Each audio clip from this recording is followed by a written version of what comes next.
તો જો મિત્રો આ છે ફોદારા ડેમનો ફોટો અને આગળ હવે જો અમે કમલાબાગથી નીકળ્યા ત્યાંની મોજ મસ્ત અમે બસમાં છે ને હેઠ લગી મોજ જ કર્યો. હેઠ લગી નાચતા ગાતા અને જાતા હતા. કમલાબાગેથી ચડ્યા ને જો આ અરુણ ને બધાએ ધમો ને મોજ કરી હેઠ લગી દાંત કાઢ્યા પેટમાં દુખવા માંડ્યું દાંત કાઢીને તો. પછી જો આ છે ત્યાંના લેડીઝ છે, પછી ત્યાંના સ્ટાફ છે, બધા બેન છે, પછી આ બધા ટોપીવાળા નોઈપા ને બધા ત્યાંનો સ્ટાફ છે.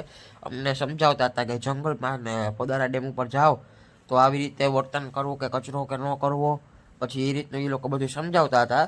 તો કચરો ન કરવો તો અમારા મિત્રો ને બધા હે જો અમે હાલીને જતા હતા.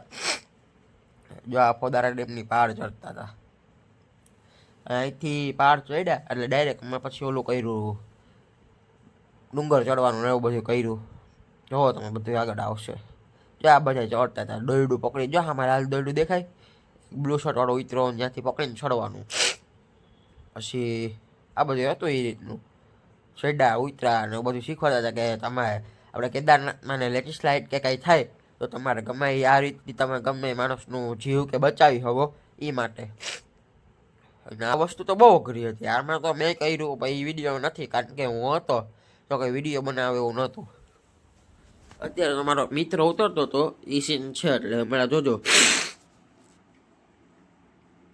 જો આ એક છે કાળા શર્ટ વાળો મારો દોસ્તાર છે શિવમ કરીને, શિવમ રૂપારેલ છે. જો એક આ રીતનું ઉતરવાનું હતું હેઠ ઉપરથી. હવે જો તમે ફોદારા ડેમના દ્રશ્યો. આ ડેમ હતો જે આગળ પાણા છે ને ત્યાં મગર હતી પણ અમે બધા અમે 60-70 જણા હતા ને એટલે પછી મગરનો અવાજ ને છો ને તો વહી ગઈ. તો તમે જોઈ શકો કે અમે હવે અહીંથી પાછા જતા હતા બસ બાજુ. પછી બસનો સીન રેકોર્ડ નથી થયો મિત્રો એટલા માટે બધા ફોનને સ્વિચ ઓફ થઈ ગયા હતા એટલે બાકી ચાજુ કાંઈ હતું નહીં. પછી ડાયરેક્ટ પોરબંદર આવતા રહ્યા હતા બધા.